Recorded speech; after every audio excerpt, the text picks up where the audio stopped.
Dominic Salvatore couldn't remember the last time he had walked alone. For 20 years, shadows had followed his every step. Bodyguards, lieutenants, men whose sole purpose was to ensure that the most powerful man in Chicago's underworld never faced danger unprotected. But today was different. Today, he needed silence. Today, he needed to breathe without the weight of his empire pressing down on his chest. It was the anniversary of his father's death. The autumn wind swept through Lincoln Park, carrying golden leaves across the winding paths. Dominic walked with his hands buried deep in the pockets of his black wool coat, his tall frame cutting a solitary figure against the fading afternoon light. At 37 years old, he had buried more men than he cared to count. He had built an empire from blood and steel. He had made the entire city tremble at the mere whisper of his name. But today, he was just a son mourning his father. The park was quiet at this hour. Joggers had retreated home as the temperature dropped, and families had packed up their picnic blankets. Dominic preferred it this way. The solitude matched the hollow ache in his chest, the emptiness that no amount of power or wealth could fill. Then he saw her. A small figure sat alone on a stone bench near the old oak tree, her tiny shoulders shaking with silent sobs. She couldn't have been more than 6 years old. Her brown curls fell messily around her face, and her worn pink jacket was too thin for the autumn chill. Dominic's first instinct was to walk past. Children were not his concern. He had no patience for tears, no experience with comfort. In his world, weakness was a luxury no one could afford. But something made him stop. The little girl lifted her head, perhaps sensing his presence, and Dominic felt the ground shift beneath his feet. Her eyes. They were gray, not the common gray that bordered on blue or green, but a deep, stormy gray that seemed to hold thunderclouds within their depths. It was a rare color, so distinctive that geneticists had once told his father it appeared in fewer than 1% of the world's population. It was the color that every Salvatore carried like a hereditary mark. Dominic stood frozen on the gravel path, his breath catching in his throat. The little girl stared back at him with those impossible eyes, tears still glistening on her cheeks. And when her lips trembled into an almost smile of confusion, he saw it. The dimple. On her left cheek, exactly where his own appeared every morning when he looked in the mirror, exactly where his father's had been, exactly where every Salvatore man had carried that small indentation for generations. The wind howled through the park, but Dominic heard nothing. His mind raced backward through time, through faces and names and nights he had tried to forget. The timeline crashed into place with the force of a freight train. 6 years. This child was approximately 6 years old. 7 years ago, there had been a night, a birthday. A woman with warm brown eyes and a gentle smile who had vanished without explanation. Dominic's hands began to shake. The heart of the man who had ordered the execution of dozens of enemies suddenly pounded out of rhythm. Not from fear. He had never known fear, not in the way ordinary men did. No, this was something far more terrifying, because this little girl, with her stormy gray eyes and her dimpled left cheek, looked exactly like him 30 years ago. Dominic took a step forward before his mind could stop him. Something primal stirred in his chest, an instinct he had never felt before. It wasn't the calculated caution that had kept him alive in the underworld for 2 decades. It wasn't the cold logic that governed every decision he made. This was something deeper, something ancient and unexplainable that pulled him toward the crying child like gravity. The little girl flinched as his shadow fell over her. Her small body tensed, and she scooted back on the bench, eyes wide with the natural fear of a child confronted by a stranger. A tall, imposing stranger, dressed in black, with a face that rarely smiled. "I'm not going to hurt you," Dominic said. His own voice surprised him. It was soft, gentle even, stripped of the commanding edge that made grown men tremble. His lieutenants would never believe it if they witnessed this moment. Dominic Salvatore, the man who spoke in orders and ultimatums, was speaking to a 6-year-old as if she were made of glass. The girl studied him with those impossible gray eyes, tears still wet on her cheeks. For a long moment, she said nothing. Then something shifted in her expression. The fear didn't disappear entirely, but it softened, replaced by a strange curiosity. "Your eyes," she whispered. "They're like mine." Dominic felt his throat tighten. "Yes," he managed. "They are." Without thinking, he lowered himself down, crouching until he was at her eye level. It was a position of vulnerability, something he never allowed himself. In his world, you never knelt. You never put yourself below anyone. But here, in front of this child, the rules of his empire meant nothing. "What's your name?" he asked. "Lily." Her voice was small, barely above a whisper. "Lily Grace Turner." "Why are you crying, Lily?" The question broke something inside her. Fresh tears spilled over, and her lower lip trembled violently. She tried to speak, but the words caught in her throat, tangled with sobs she was desperately trying to suppress. "My mommy," she finally choked out. "My mommy is very sick. She's in the hospital, and the doctors look sad when they talk to her. I heard them say words I don't understand, but mommy cried after, so I know it's bad." Dominic remained perfectly still, listening. "I come here because I don't want to cry in front of her," Lily continued, wiping her nose with the sleeve of her thin jacket. "When I cry, mommy gets more sad. So I pretend I'm okay. I tell her stories and make her laugh. But sometimes, I need to cry too. So I come here, where nobody can see me." The words hit Dominic like bullets, each one piercing through the armor he had built around his heart. This child, barely 6 years old, was carrying a burden that would crush most adults.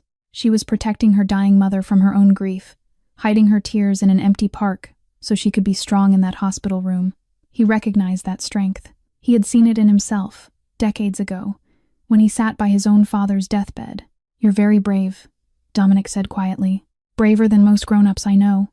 Lily looked at him, really looked at him, and something in her gaze made his chest ache. "Mister," she said, her voice trembling with a question that seemed too heavy for her small shoulders. "Do you know how to pray?" "I pray every night, but God doesn't hear me. I ask him to make mommy better, but she keeps getting sicker.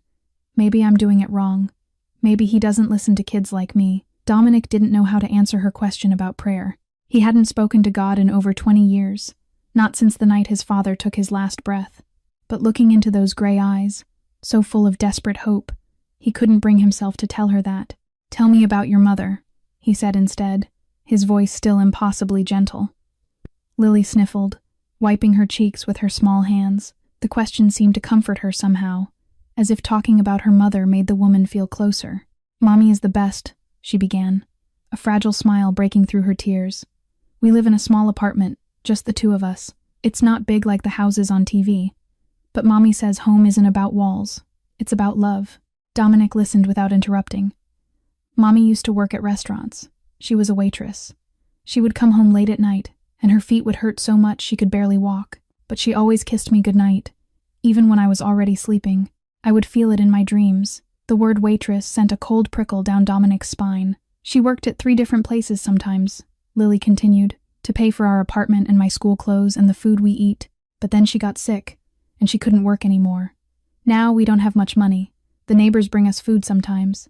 Mrs. Patterson from next door watches me when mommy has to stay in the hospital." Dominic's jaw tightened. A waitress, working 3 jobs, raising a child alone. The pieces were beginning to form a picture he wasn't ready to see. "Lily," he said carefully, "what is your mother's name?" "Hannah," the little girl answered. "Hannah Grace Turner. She has the same middle name as me. She said she gave it to me because grace means something beautiful that you don't deserve but get anyway. Like a gift."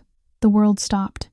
Dominic felt the blood in his veins turn to ice. His heart, which had been pounding erratically since he first saw this child, seemed to freeze mid-beat. Hannah Turner. "Does your mother ever talk about your father?" he asked, his voice barely above a whisper. Lily's face fell. "No. She says he died before I was born. But sometimes, late at night when she thinks I'm sleeping, I see her looking at an old picture, and she cries. She never shows me the picture. She never tells me who it is, but she holds it like it's the most precious thing in the world." Dominic couldn't breathe. Hannah Turner, the waitress with the warm smile and gentle brown eyes who had worked at the Salvatore, his family's restaurant, 7 years ago.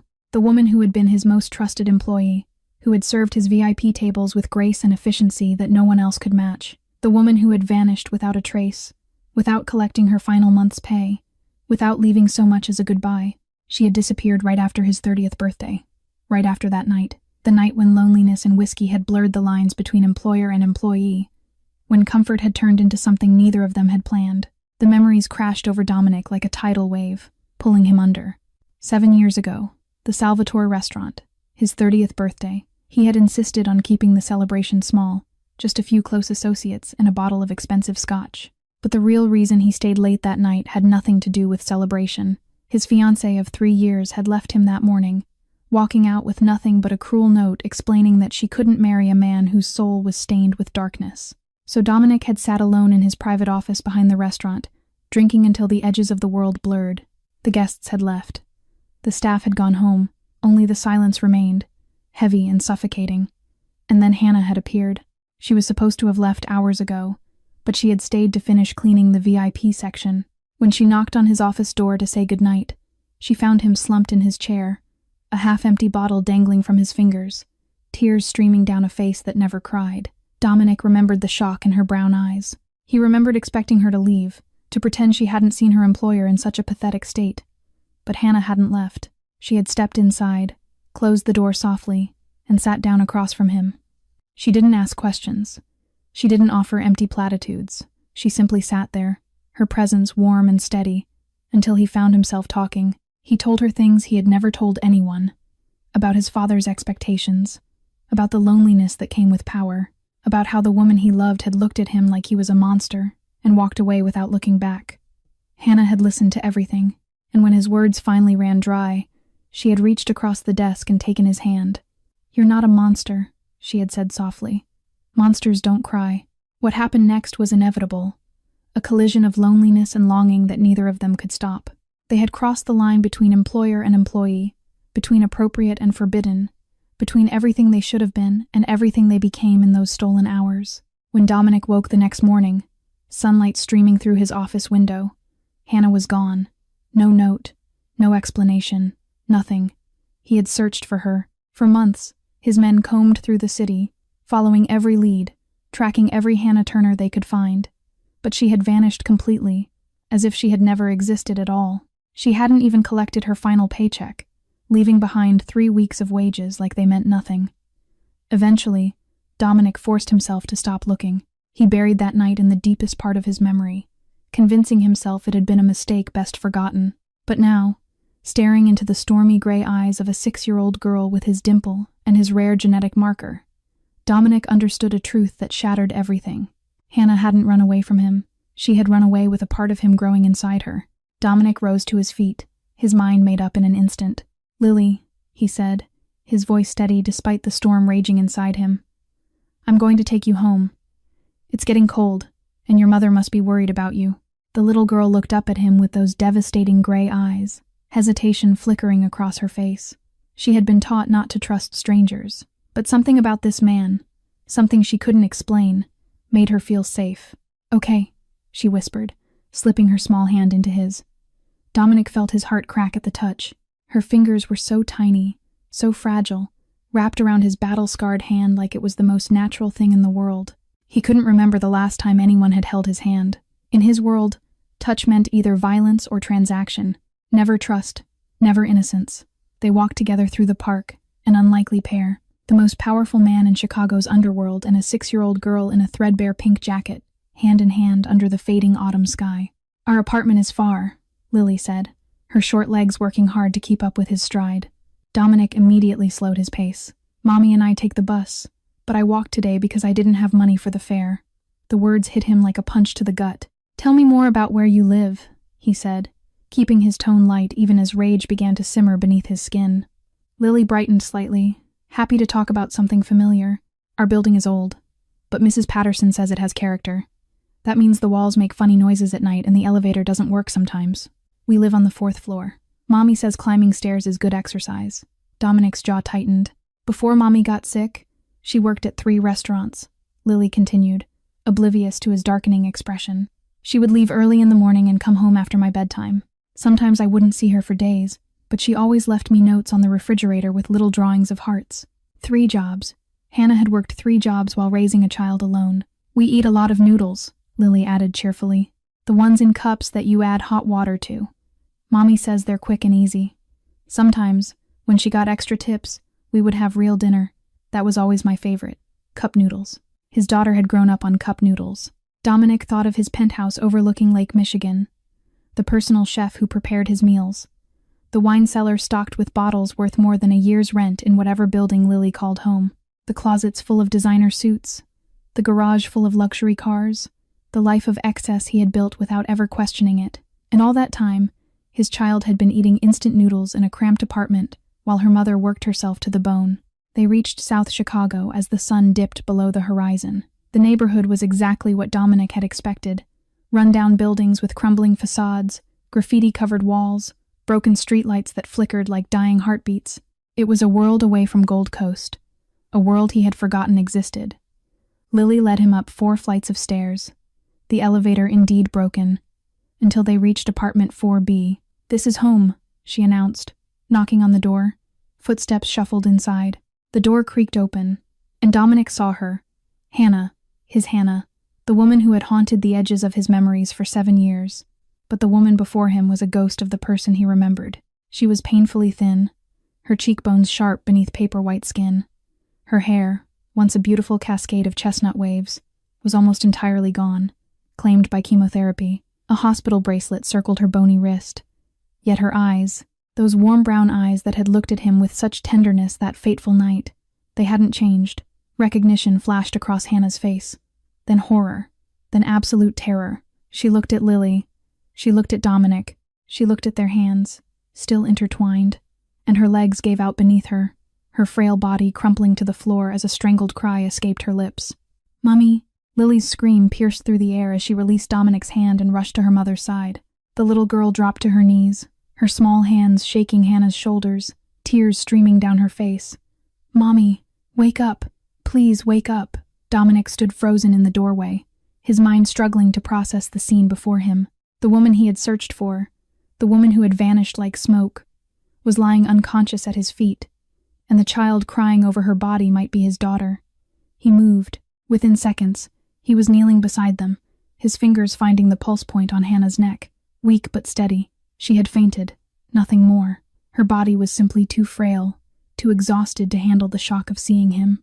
"She's okay," Dominic told Lily, his voice calm despite the chaos inside him. "She just needs rest. Help me get her to the couch." Together, they lifted Hannah's feather-light body and carried her to the worn sofa in the tiny living room. Dominic looked around the apartment, and each detail carved another wound into his heart. Peeling wallpaper. A kitchen barely large enough for one person. Children's drawings taped to the refrigerator. Bright spots of color in an otherwise gray existence. This was where his child had grown up. This was the life Hannah had chosen over telling him the truth. Hannah's eyelids fluttered.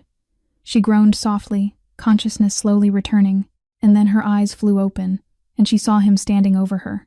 Pure panic.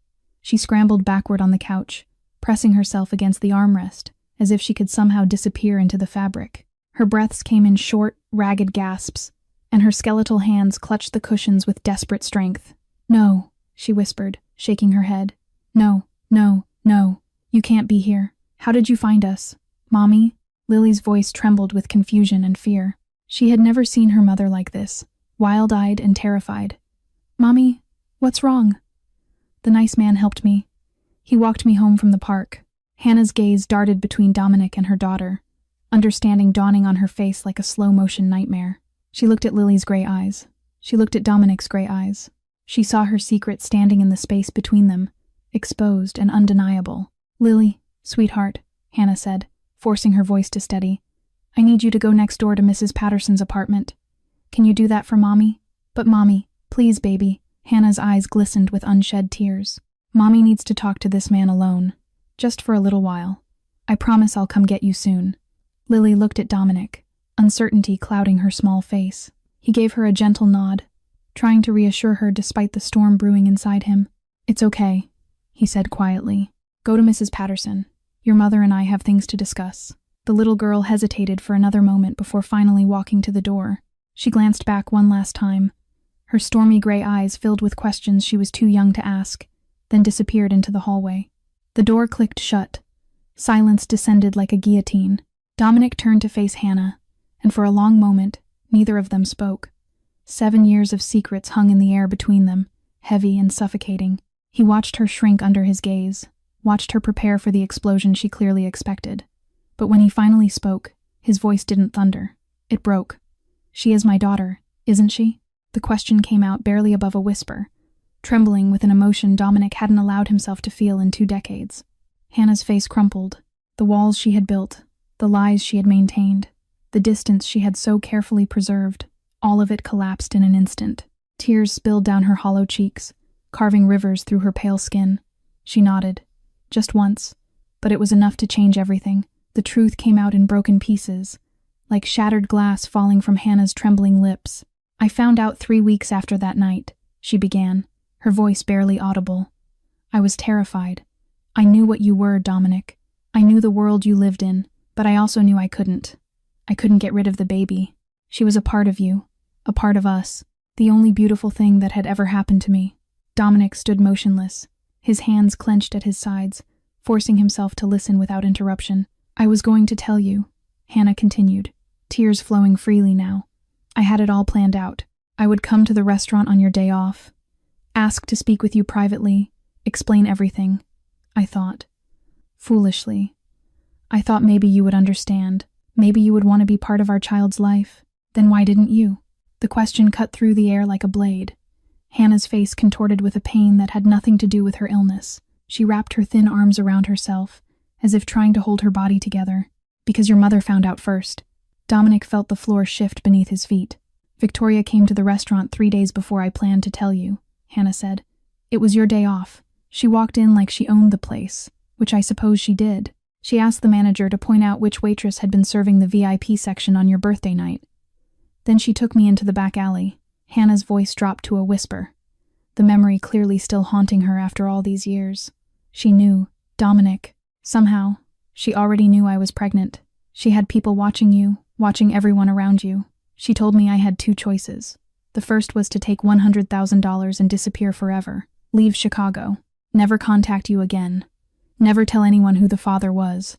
Dominic's blood ran cold. And the second choice? Hannah met his eyes, and in her gaze, he saw the terror she must have felt that day. She said if I didn't take the money and disappear, the baby would never be born. She made it very clear that she had the means to ensure that, she said. Hannah's voice broke. She said her son could never have a child with a poor, worthless waitress, that the Salvatore bloodline would not be polluted by someone like me. Rage, pure, unfiltered rage, flooded through Dominic's veins like molten fire. I didn't take her money, Hannah said quickly, seeing the fury building in his eyes. I couldn't. It felt like selling my baby. So I just ran. I packed a small bag, emptied my savings account, and disappeared that same night. I moved from place to place, worked under different names, did everything I could to stay hidden. I was so afraid she would find me. I was so afraid she would hurt Lily. She paused, gathering the strength to continue. For 6 years, I raised our daughter alone. I worked double shifts, sometimes triple shifts, at diners and small restaurants across Chicago, places where no one would look for me, places where a nobody waitress could disappear into the background. It was hard, but we survived. We had each other. Hannah's gaze drifted toward the window, toward the fading light of another day ending. Then, a year ago, I started feeling tired all the time. I thought it was just exhaustion from working too much, but the tiredness got worse, and the pain started. By the time I finally saw a doctor, she didn't need to finish the sentence. Stage 4, she whispered. They gave me 18 months at best. That was 14 months ago. Dominic felt his heart being ripped from his chest. I'm not afraid of dying, Hannah said, and despite her frail body, her voice carried a fierce determination. I made my peace with death a long time ago. But Lily, her voice cracked, the mother's anguish breaking through. When I'm gone, she'll have no one. She'll be put into the foster care system. She'll be passed from home to home, unwanted and alone. Tears streamed down her hollow cheeks. I grew up in that system, Dominic. I know what it does to children. The loneliness, the abuse, the feeling that you're worthless because no one wants you. I cannot let that happen to my baby. I won't let my daughter become another forgotten orphan. Dominic left the apartment without another word. He couldn't stay. Couldn't look at Hannah's hollow cheeks and dying eyes for another second without losing control. Couldn't process the magnitude of what had been stolen from him while standing in that cramped space that reeked of poverty and desperation. His hands were shaking as he descended the 4 flights of stairs. His chest felt like it was being crushed by an invisible vice. The man who had faced down rival gang leaders, who had survived 3 assassination attempts, who had built an empire through blood and iron will, was coming apart at the seams. He reached the street and pulled out his phone, dialing the only number he trusted completely. Marcus Chen answered on the first ring. Boss, I need you to investigate something. Dominic's voice was ice, but beneath the cold surface, volcanic fury churned. My mother, Victoria Salvatore. 7 years ago. I need to know every move she made, every person she spoke to, every order she gave, specifically regarding a woman named Hannah Turner. A pause. Marcus had been Dominic's right hand for 15 years. He knew when not to ask questions. "I'll have everything within the hour." Dominic hung up and climbed into his car. A black Mercedes that cost more than Hannah's apartment was worth for a decade. The irony made him sick. He sat in the darkness of the vehicle, engine off, streetlights flickering through the windshield, and for the first time in more years than he could remember, Dominic Salvatore cried. Not the silent, controlled tears he had shed at his father's funeral. These were raw, ugly sobs that tore through his chest like bullets. His body shook with the force of them, his hands gripping the steering wheel until his knuckles turned white. He cried for the 6 years that had been stolen. 6 years of first words and first steps. 6 years of birthdays and bedtime stories. 6 years of watching his daughter grow, of holding her when she was scared, of being the father she deserved. He cried for Lily, who had eaten instant noodles while he dined on gourmet meals, who had worn threadbare jackets while he owned closets full of designer suits, who had prayed every night for a father who was living in luxury just miles away, completely unaware of her existence. He cried for Hannah, who had sacrificed everything to protect their child, who had worked herself into exhaustion, given up any chance at a normal life, all while a death sentence slowly consumed her body. And beneath the grief, rage built like a gathering storm. His mother, his own mother, had done this. Part of him wanted to deny it, to believe that Victoria Salvatore was incapable of such cruelty. But deep down, in the darkest corner of his heart, Dominic knew the truth. He had seen how ruthlessly she protected the family name. He had witnessed her destroy anyone she deemed beneath the Salvatore legacy. His phone rang. "Marcus. Boss. I found everything. Bank records, surveillance reports, witness accounts. Your mother hired a private team to monitor Hannah Turner starting the week after your birthday. There's documentation of a meeting in the alley behind the Salvatore, and there's a recording." Dominic's blood turned to ice. "A recording? Your mother recorded the conversation. Insurance. Probably. I've listened to it. She threatened the girl. Boss. Told her the baby would never be born if she didn't disappear." The confirmation shattered something inside him. Dominic wiped the tears from his face, and when he lifted his head, his stormy gray eyes had transformed. Gone was the grief, the vulnerability, the broken father mourning lost years. In their place was something far more dangerous. Cold, calculated, lethal. "Prepare the car," he said, his voice flat as a blade. "I need to see my mother, right now." The Salvatore mansion stood like a monument to old money and darker secrets. Dominic's car tore through the wrought iron gates of the Gold Coast estate, tires screeching against the pristine cobblestone driveway. He didn't wait for the engine to fully stop before throwing open the door and striding toward the entrance, his long coat billowing behind him like the wings of an avenging angel. The butler barely had time to open the front door before Dominic pushed past him. "Where is she?" "The sitting room." "Sir?" But Dominic was already moving, his footsteps echoing through the marble halls like thunderclaps. He found his mother exactly where he expected, seated in her favorite velvet armchair, a cup of tea cooling on the table beside her.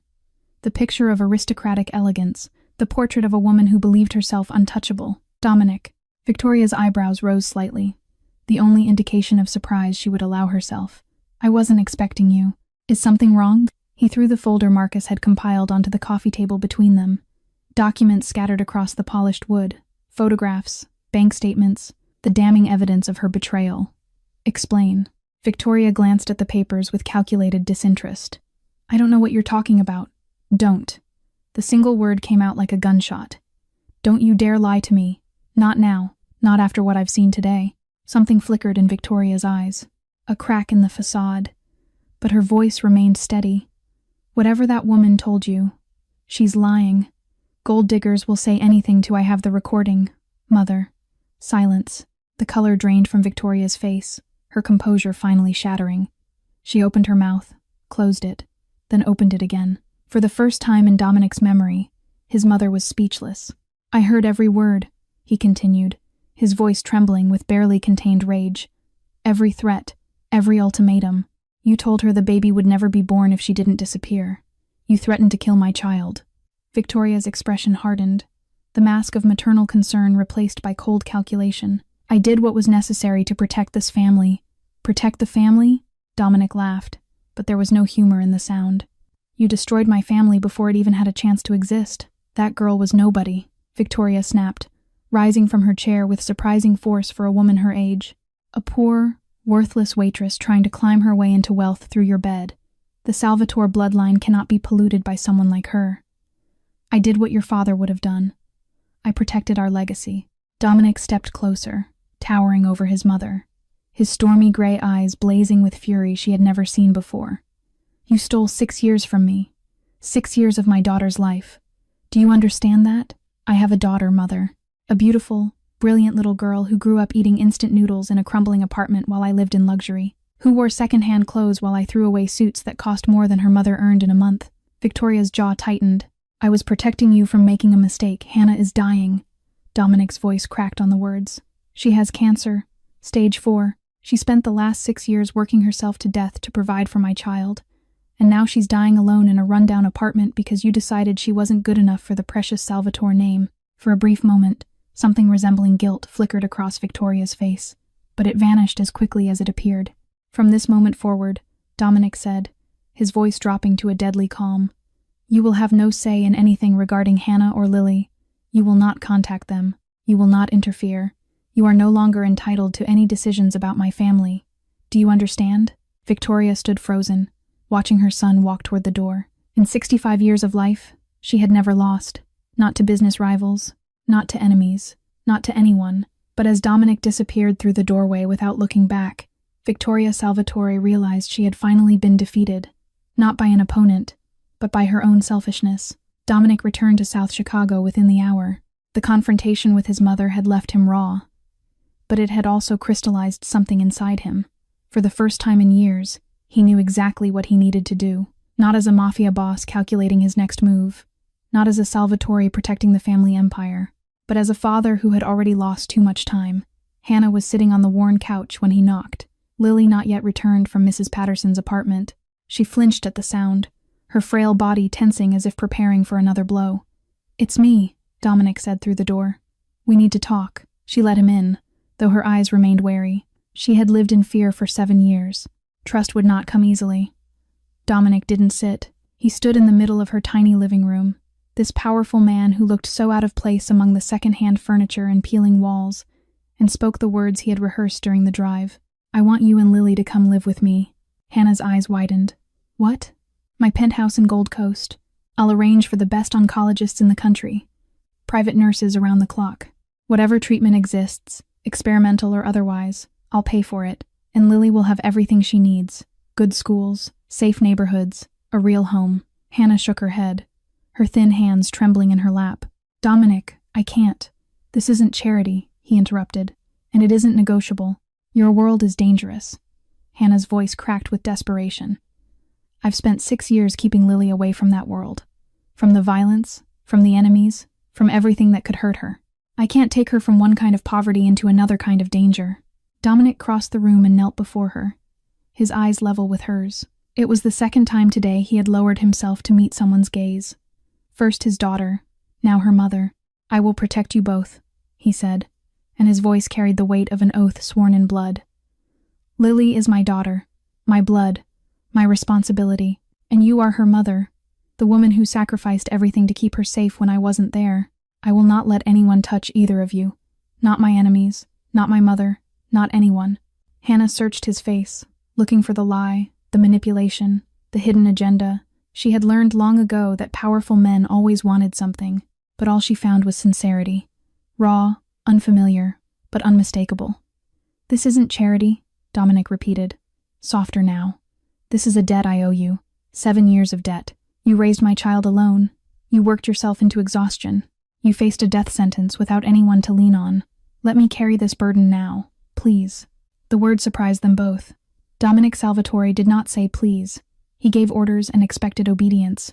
But here, in this crumbling apartment, with this dying woman who had protected his daughter against all odds, the word came naturally. Hannah's resistance crumbled. Tears spilled down her cheeks as she nodded, too overwhelmed to speak. But then she looked up, a new worry clouding her eyes. Lily doesn't know about you, she whispered. She thinks her father died before she was born. That's the story I told her. It was easier than explaining. She trailed off, unable to finish. Dominic rose to his feet, the question hanging between them like a sword. How are you going to tell her the truth? He turned toward the window, staring out at the darkening Chicago skyline.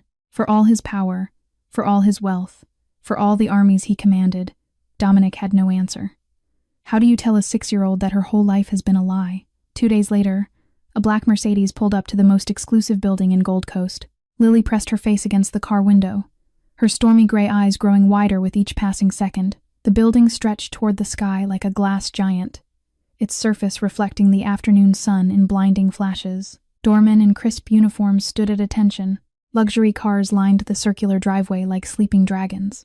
"Mommy," she whispered, her small hand finding Hannah's frail fingers. "Are we really going to live here?" Hannah managed a weak smile, though her own heart was pounding with uncertainty.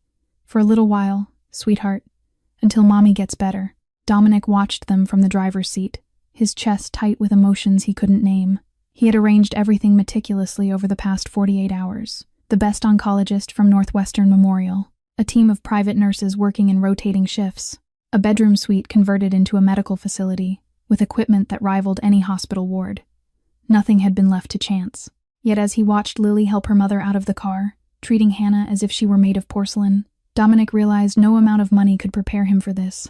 The elevator ride to the penthouse was silent. Lily clutched her small backpack, the only possession she had insisted on bringing from their old apartment. Inside were her worn picture books, a stuffed rabbit with missing button eyes, and the drawings she had made for her mother during countless hospital visits. When the elevator doors opened directly into the penthouse, Lily gasped. The space was enormous. Floor-to-ceiling windows offered a panoramic view of Lake Michigan. Modern furniture in muted tones filled rooms that seemed to stretch endlessly. A spiral staircase led to an upper level. The kitchen alone was larger than their entire apartment in South Chicago. "Mr. Dominic," Lily said, her voice tiny against the vastness. "Are you very rich?" Dominic knelt down, meeting her at eye level. It was becoming a habit now. "I have enough," he said simply. "Then why are you helping us?" The question was innocent but piercing. "Mommy always said we shouldn't take things from strangers. But you're giving us this whole house." Hannah held her breath, waiting to hear how he would navigate this minefield. "Because I knew your mother a long time ago," Dominic replied carefully. "She used to work for me, at a restaurant I own. She was the best employee I ever had. When I found out she was sick, I wanted to help." Lily considered this with the serious expression of a child processing adult complexities. Then she nodded slowly. "Okay, but I'm going to help Mommy too. You can't do it all by yourself." Something cracked inside Dominic's chest. "Deal," he managed. The next few hours were a whirlwind of settling in. Hannah was installed in a sun-filled suite with medical equipment discreetly arranged behind decorative screens. A nurse named Clara, gentle and experienced, would be her primary caregiver. Lily was given her own room next door, decorated hastily with pink bedding and stuffed animals that still had price tags attached. But when night fell and the penthouse grew quiet, Lily could not sleep. The room was too big, the bed was too soft, the silence was too complete. She missed the creaky floors of their old apartment, the distant sound of traffic, the familiar shadows on the walls. Most of all, she missed the sound of her mother's breathing in the bed beside her. Quietly, she slipped out of her room and padded down the hallway. She found her mother's door slightly ajar and pushed it open, her small figure silhouetted against the dim light. "Mommy?" she whispered. "Can I sleep with you?" Hannah's tired eyes opened, and despite her exhaustion, she smiled. "Come here, baby." Lily crawled into the hospital bed, careful not to disturb the IV line. She curled against her mother's side, her small arm draping protectively across Hannah's frail body. "Mommy," she murmured into the darkness, "I won't let you go anywhere. I promise." Dominic stood outside the door, watching through the crack. He had come to check on them, to ensure everything was in order, to play the role of protector he had assigned himself. But now he stood frozen, listening to his daughter make promises no child should have to make, watching her cling to a mother who was slipping away. And the heart of the Mafia boss, the man who had ordered executions without flinching, shattered into a million pieces. A week passed in the penthouse, and slowly, a fragile routine began to form. Lily adapted to her new surroundings with the resilience only children possess. She learned which hallways led to which rooms, discovered the wonders of a refrigerator that was always full, and spent hours staring out the floor-to-ceiling windows at the boats dotting Lake Michigan. The private tutor Dominic hired reported that she was bright, eager to learn, and years ahead in reading. But with Dominic himself, she kept her distance. She watched him constantly, those stormy gray eyes tracking his every movement like a cautious animal studying a potential predator. She noticed how his voice changed when he answered phone calls, how the warmth he showed her mother evaporated into cold, clipped commands. She saw the way grown men twice her size lowered their heads when they entered the penthouse, how they called him boss and sir with trembling respect. She observed how Marcus Chen, the man with kind eyes who sometimes brought her chocolate, would stand at attention whenever Dominic entered a room. She heard fragments of conversations that stopped abruptly whenever she appeared. Words like shipment and territory, and dealt with that she didn't understand but somehow knew weren't meant for her ears. One afternoon, Lily found Dominic alone in his study. He was standing by the window, phone pressed to his ear, his profile sharp against the fading daylight. His voice was ice. "I don't care about excuses. The Benedetti situation needs to be resolved. Permanently. Do whatever is necessary." He hung up and turned to find Lily standing in the doorway, her stuffed rabbit dangling from one hand. "Lily." His voice softened immediately, but she had already heard the other voice, the dangerous one. "Is everything okay? Do you need something?" She didn't move from the threshold. Her small face was serious, contemplative, too old for her 6 years. "Are you a bad man, Mr. Dominic?" The question hit him like a bullet. "What?" he managed. "I heard the guards talking," Lily continued, her voice matter-of-fact in the way only children can be. "They said, you're scary. They said people are afraid of you. They said you do bad things to bad people." She paused, her gray eyes boring into his. "Is that true? Are you a bad man?" Dominic felt the floor tilt beneath his feet. In his entire career, he had faced down armed enemies without flinching. He had stared death in the face and laughed. But this tiny girl with her innocent question had rendered him completely defenseless. He crossed the room slowly and lowered himself to her level, the position that was becoming second nature whenever she was near. "How do you explain the underworld to a child? How do you justify the blood on your hands to someone who still believes in bedtime prayers and happy endings?" "I'm not a bad man," he said finally, though even as the words left his mouth, he wasn't sure they were true. I do difficult things to protect the people I love." Lily tilted her head, those devastating eyes studying him with an intensity that made him feel stripped bare. "Then who do you love?" The question hung in the air between them, simple and devastating. Dominic opened his mouth to answer, but nothing came out. A week ago, he wouldn't have known how to respond, but now, looking into those gray eyes that mirrored his own, the answer was beginning to take shape. The confrontation came 3 days later, when no one expected it. Evening had settled over the penthouse, painting the rooms in shades of gold and amber.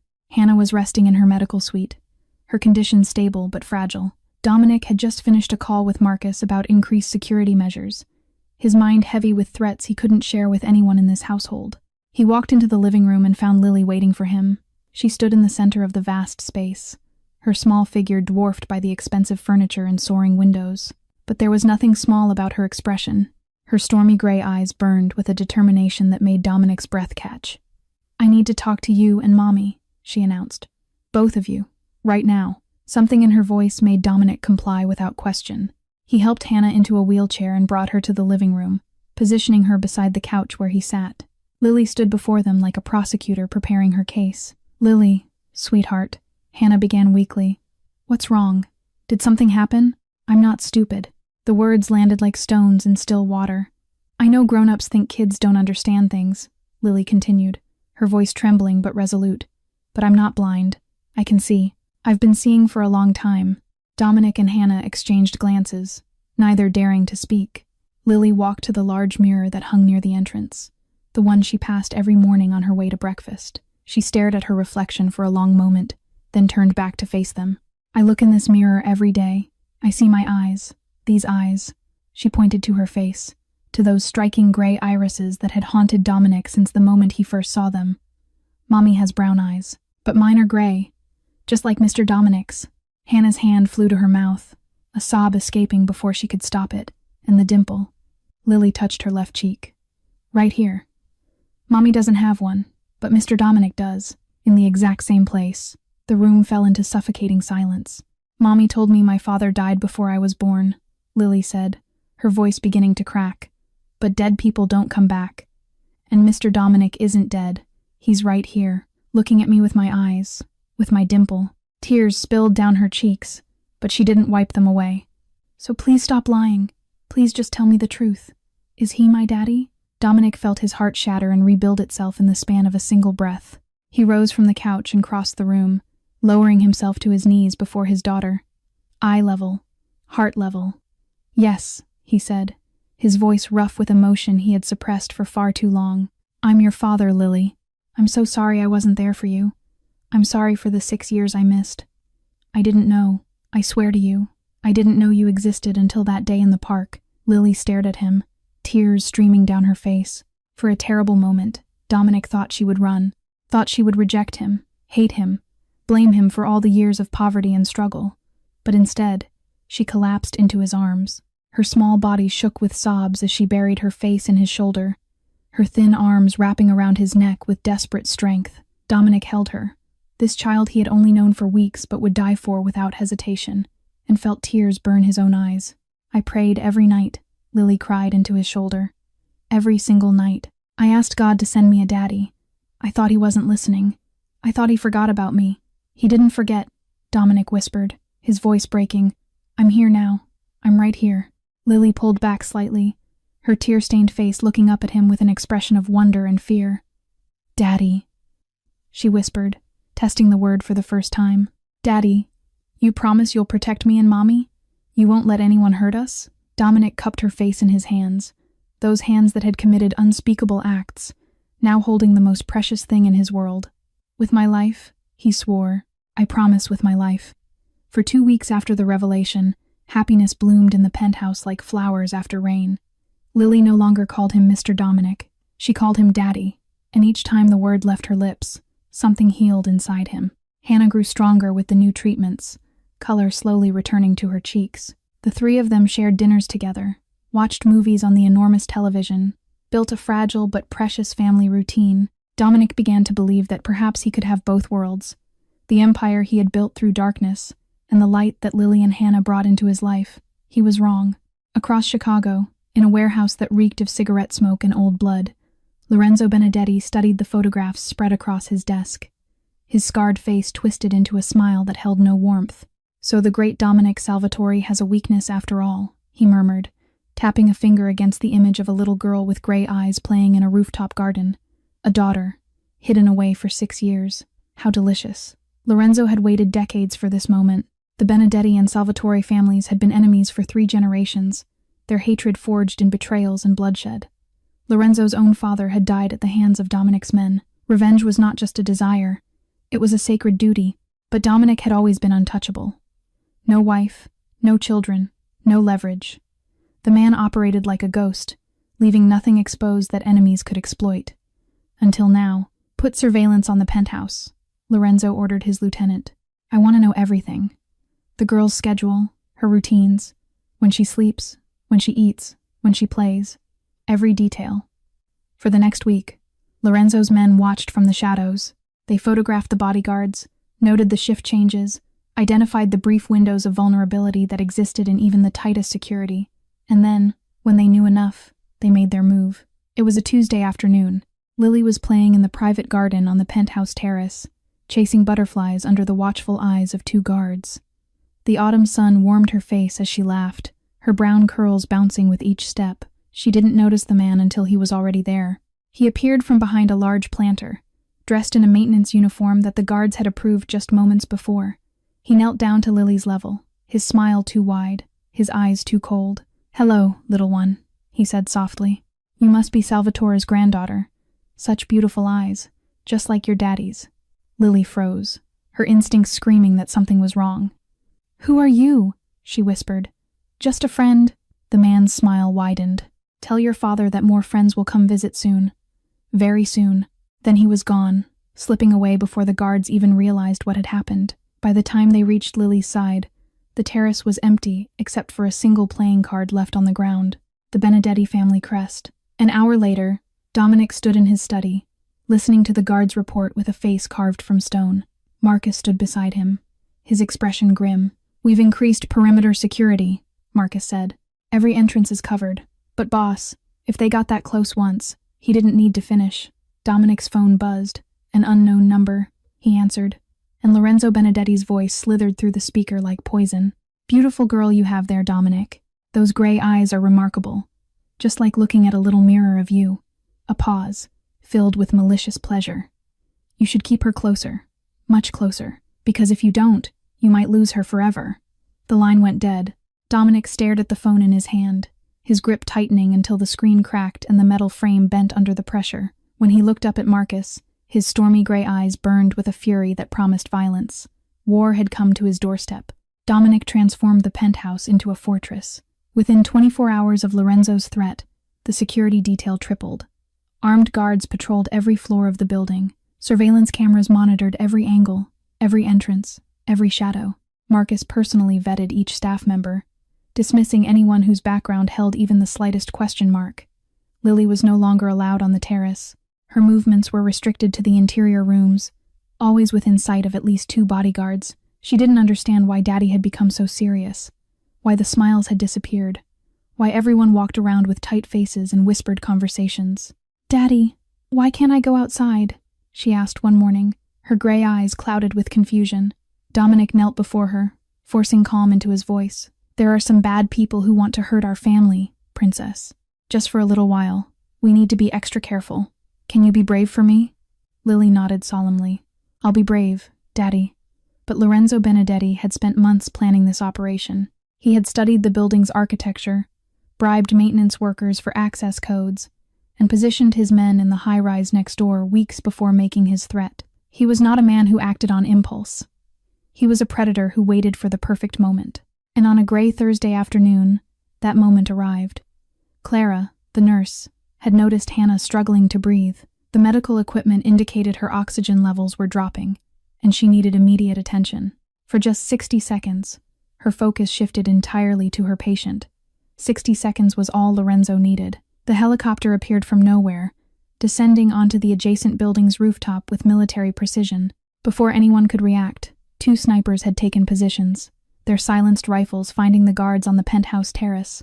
3 soft coughs, 3 bodies dropped.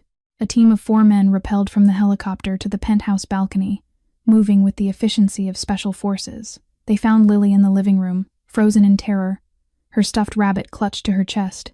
"Don't scream," one of them said, his voice muffled by a black mask. "Come quietly, and no one else gets hurt."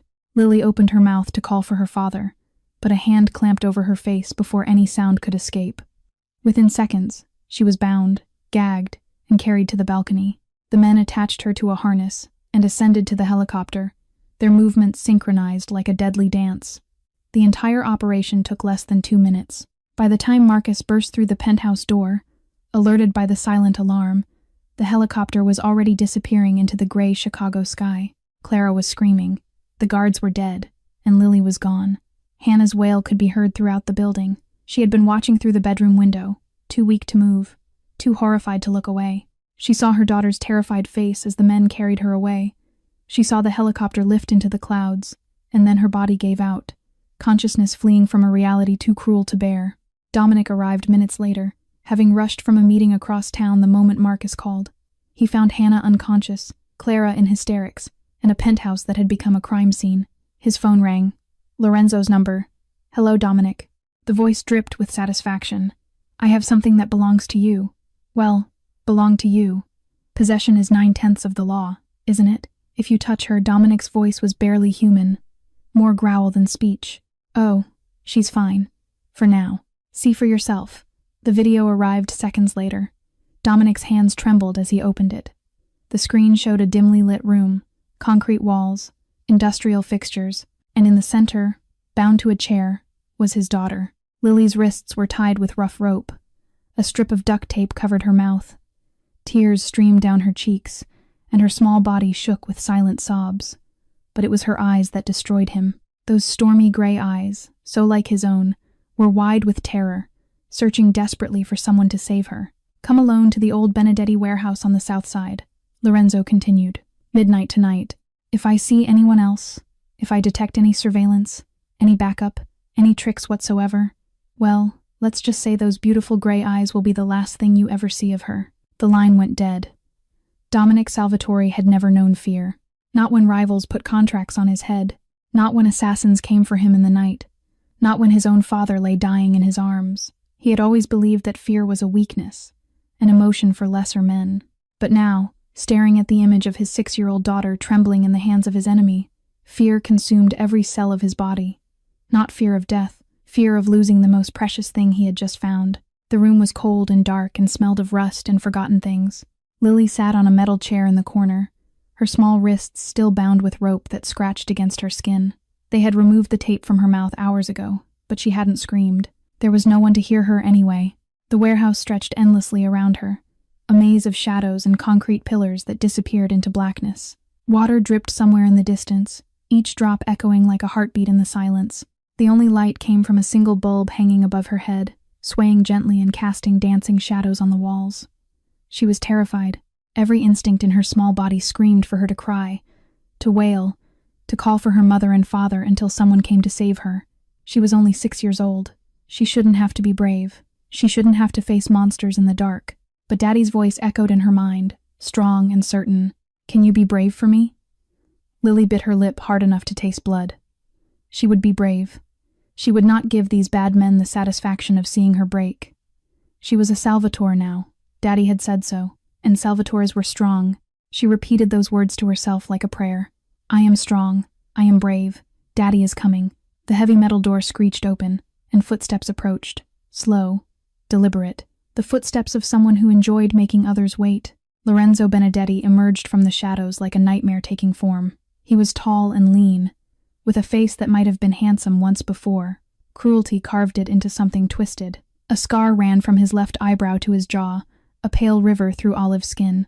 His eyes were black, empty, the eyes of a man who had lost his soul long ago and felt no need to search for it. He pulled a chair across the floor, the metal legs shrieking against concrete, and positioned it directly in front of Lily.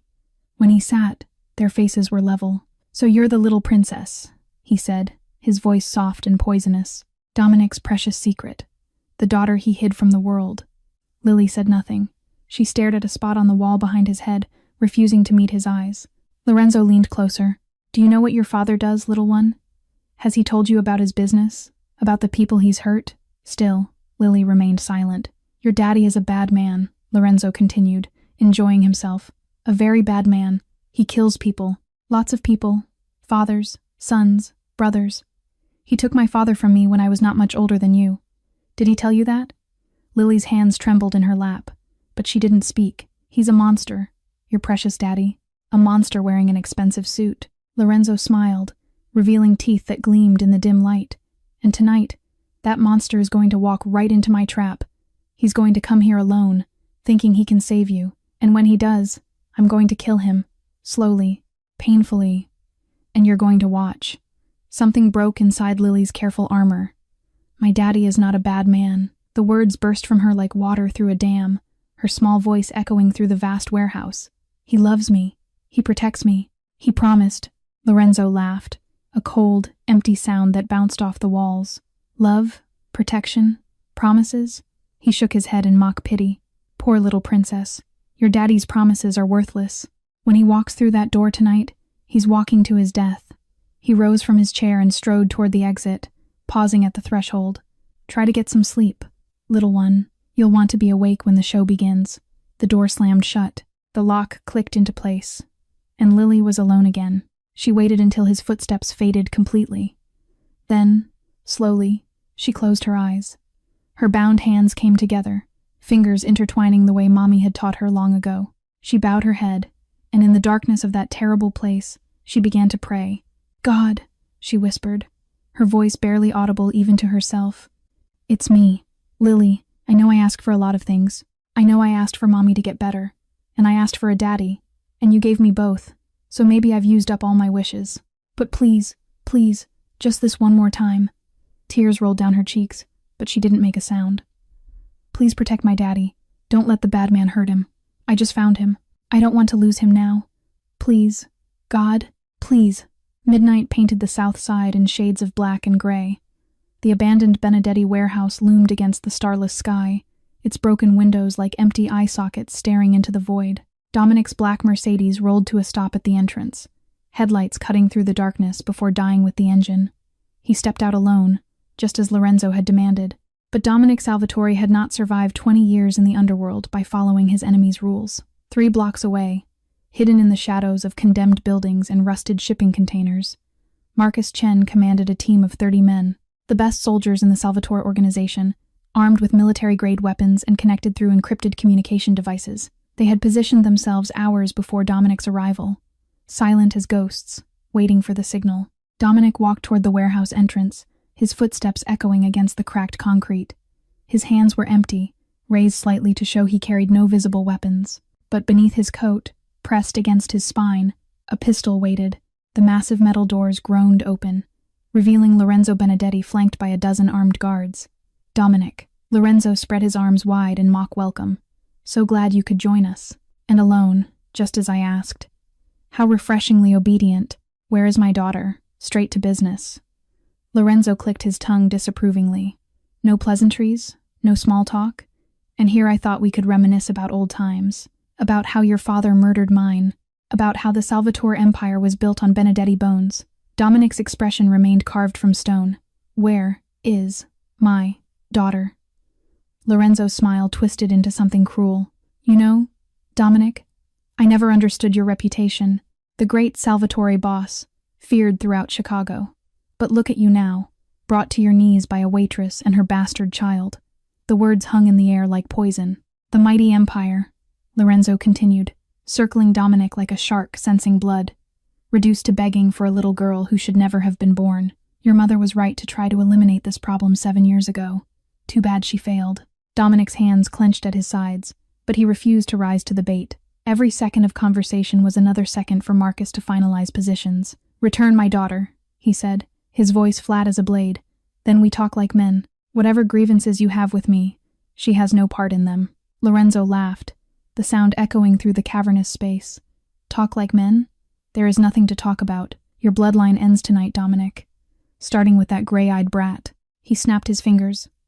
A door at the far end of the warehouse opened, and 2 guards emerged, dragging Lily between them. Her hands were still bound, her face streaked with dried tears, her small body trembling with exhaustion and terror. But the moment she saw Dominic, light exploded in her eyes. Daddy! The scream tore through the warehouse, raw and desperate. Lily struggled against her captors with sudden, ferocious strength, trying to break free, trying to run to her father. Daddy! You came! You came! Dominic's heart shattered at the sound of her voice. She was alive. She was here. He just needed to get her out. Let her go, Lorenzo, he said, his voice dropping to a deadly whisper. This is between us. Lorenzo drew a pistol from his coat and pointed it at Dominic's chest. You're right. This is between us. And it ends now. His finger moved toward the trigger. Now! Dominic roared. The warehouse exploded into chaos. Windows shattered inward as Marcus's team breached from every entrance. Gunfire erupted from the catwalks above, from the doorways on all sides, from shadows that had suddenly come alive with Salvatore soldiers. Lorenzo's guards fell in the first wave, caught completely off guard by the ambush. Dominic didn't hesitate. He sprinted toward Lily, crossing the 30 feet between them in seconds that felt like hours. Bullets whizzed past his head. Concrete pillars exploded behind him. The air filled with smoke and screams and the deafening roar of automatic weapons. Lorenzo raised his gun, aiming not at Dominic, but at Lily. Time slowed. Dominic saw the barrel swing toward his daughter, saw Lorenzo's finger tighten on the trigger, saw the flash of the muzzle in the darkness, and he threw himself in front of the bullet. The impact hit him like a sledgehammer to the spine. Pain exploded through his back, white-hot and blinding, but he didn't stop. He grabbed Lily with both arms, shielding her tiny body with his own, as he dove behind a concrete pillar. More bullets came. He felt another tear through his shoulder, then another graze his side. But Lily was beneath him, protected, alive. The gunfire continued for what felt like an eternity. Then, suddenly, silence. Marcus's voice cut through the smoke. Lorenzo is down! Area secure. Dominic tried to respond, but the words wouldn't come. His strength was draining away, pooling beneath him in a spreading crimson lake. His arms trembled with the effort of staying upright, of keeping Lily shielded even though the danger had passed. Daddy? Lily's voice was small, terrified. Daddy, why are you shaking? She wriggled out from beneath him and saw the blood. So much blood. Daddy! Her scream pierced the night. Daddy, you're bleeding! You're bleeding so much! Her small hands pressed against his back, against the wound, and came away crimson. She stared at her red fingers, her gray eyes wide with horror. Dominic forced himself to smile. It was the hardest thing he had ever done. It's okay, he whispered, his voice barely audible. You're safe now. That's all that matters. Daddy kept his promise. His body swayed. The world grew dim at the edges. "Daddy, no."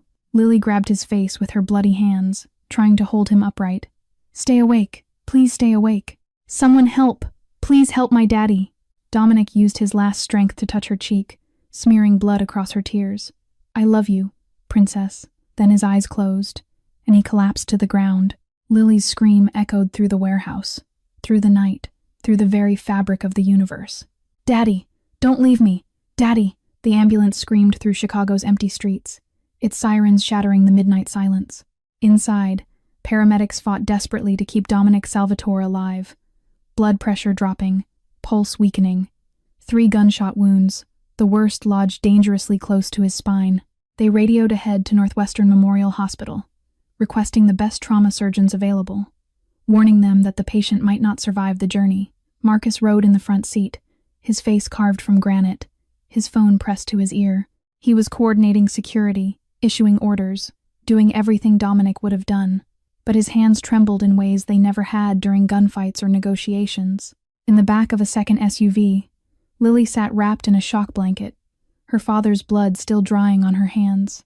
She hadn't spoken since the warehouse. Her gray eyes stared at nothing, wide and empty, as if her soul had followed Dominic into that ambulance and left her body behind. The hospital erupted into controlled chaos the moment they arrived. Dominic was rushed into emergency surgery, a team of 6 doctors and nurses surrounding his gurney as it disappeared through swinging doors. The operating room swallowed him whole, and then there was nothing left to do but wait. Lily refused to move from the hallway outside the surgical unit. "Miss, you need to come with me," a nurse said gently, trying to lead her to a waiting room. "We have a comfortable place where you can rest." "No." Lily's voice was hoarse from screaming. "I stay here. I have to be here when Daddy wakes up." The nurse looked at Marcus helplessly. He shook his head. "Let her stay." An hour later, Hannah arrived. She shouldn't have been out of bed. Her body was still fragile, still fighting its own battle with death. But when Clara had told her what happened, no force on earth could have kept her away. She came in a wheelchair, an IV still attached to her arm, her face pale as paper. "Lily!" She reached for her daughter with trembling hands. "Baby, are you hurt? Did they hurt you?" Lily fell into her mother's arms, and finally, the tears came. She cried for the fear she had felt in that dark warehouse. She cried for the blood on her hands, her father's blood, still sticky between her fingers. She cried for the terror of watching him fall, of seeing his eyes close, of not knowing if he would ever open them again. Mother and daughter held each other in the cold hospital hallway, 2 broken souls clinging together against the storm. Then the elevator doors opened, and Victoria Salvatore stepped out. She looked older than her 65 years, her face haggard, her composure cracked. For a moment, she stood frozen, taking in the scene before her. Her son in surgery, his life hanging by a thread. The woman she had threatened standing vigil, and the granddaughter she had tried to erase from existence, weeping in that woman's arms. Victoria approached slowly, each step weighted with 7 years of guilt. "Hannah," her voice was barely a whisper. "Is he still in surgery?" Hannah's tone held no warmth, but no hatred either. There was no room for old grievances tonight. "They don't know if he'll make it." Victoria's gaze fell on Lily, on those red-rimmed gray eyes so identical to her son's. The child stared back at her, and in that look, Victoria saw no accusation, only a little girl terrified of losing her father.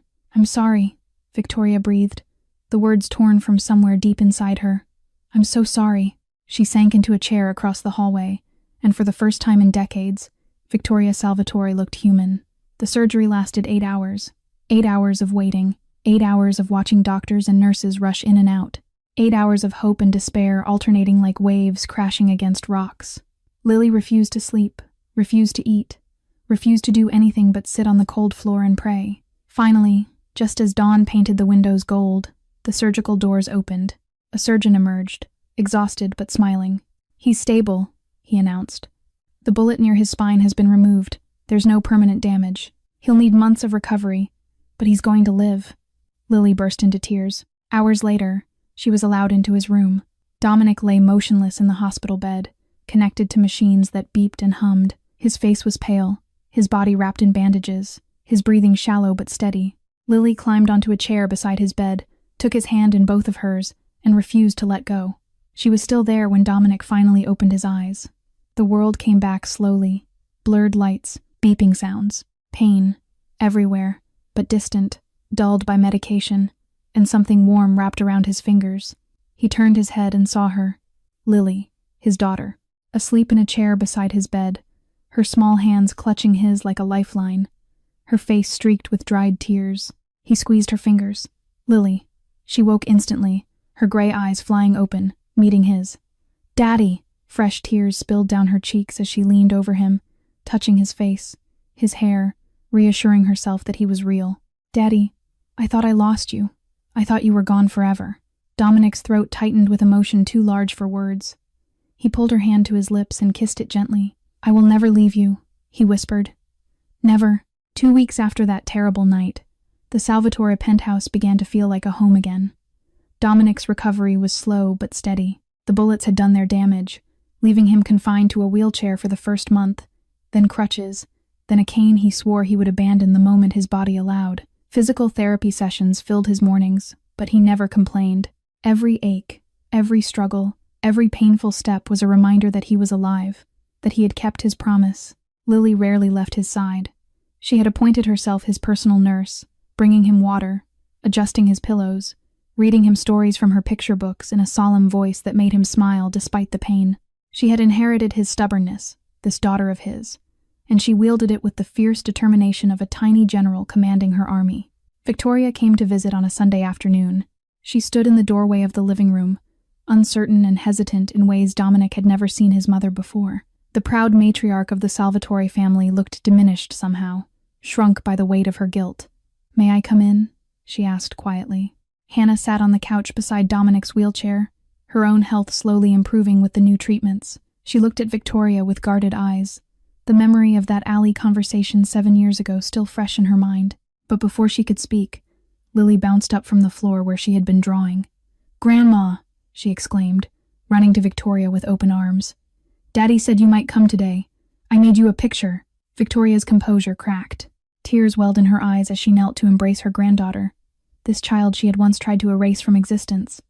I'm so sorry, she whispered, not just to Lily but to everyone in the room. I was wrong. About everything.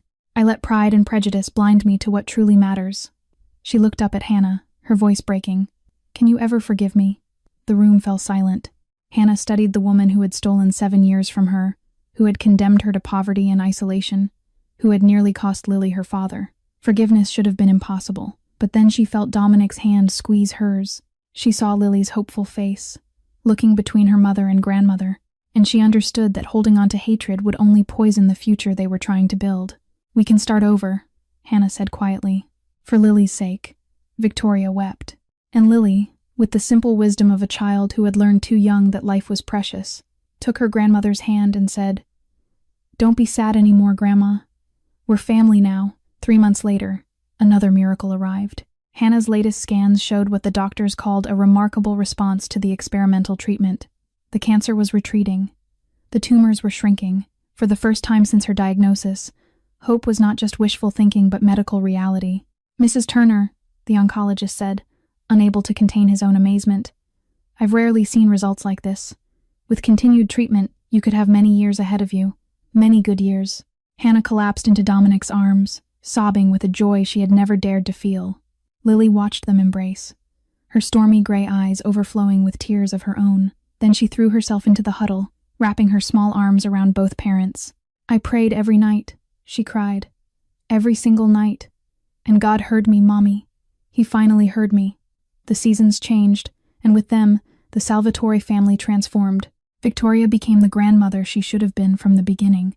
She visited every weekend, teaching Lily the traditional Italian recipes that had been passed down through generations of Salvatore women. Homemade pasta, fresh marinara sauce, tiramisu that made Lily's eyes go wide with delight, the kitchen filled with flour and laughter, and the healing power of shared traditions.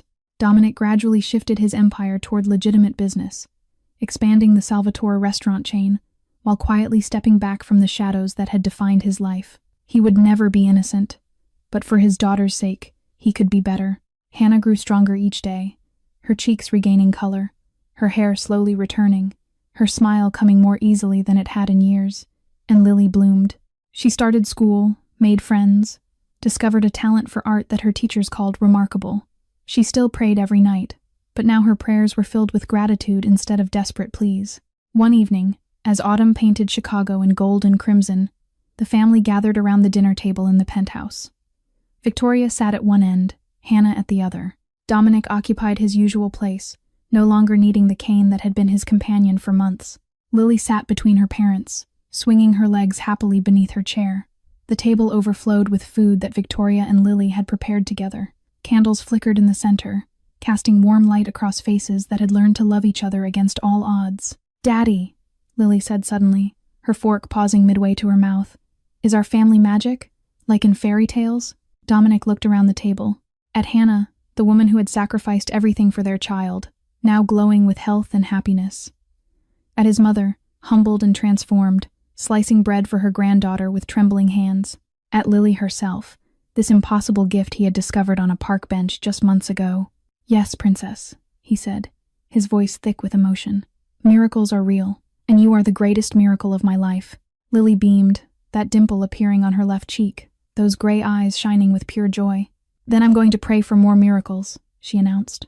"For everyone, because if God gave us one, maybe he has lots more." And in that moment, surrounded by the family he had almost lost, the family he had fought to protect, the family that had healed wounds he didn't know he carried, Dominic Salvatore believed her. This story teaches us that love can overcome any obstacle, and family is not defined by blood alone, but by the choices we make and the sacrifices we offer. It reminds us that forgiveness has the power to heal even the deepest wounds, and that sometimes the greatest miracles come disguised as second chances. No matter how dark our past may be, redemption is always possible when we open our hearts to love. If this story touched your heart, please hit the like button to support our channel.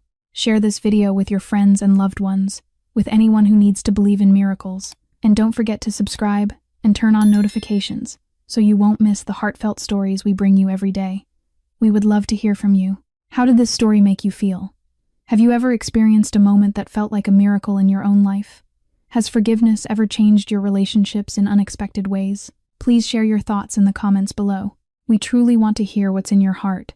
We wish everyone watching this video good health, happiness, and peace in your daily life. May your hearts be filled with love, and may you always find the strength to forgive and the courage to start again. Thank you for being with us today. Goodbye, and we will see you in the next video.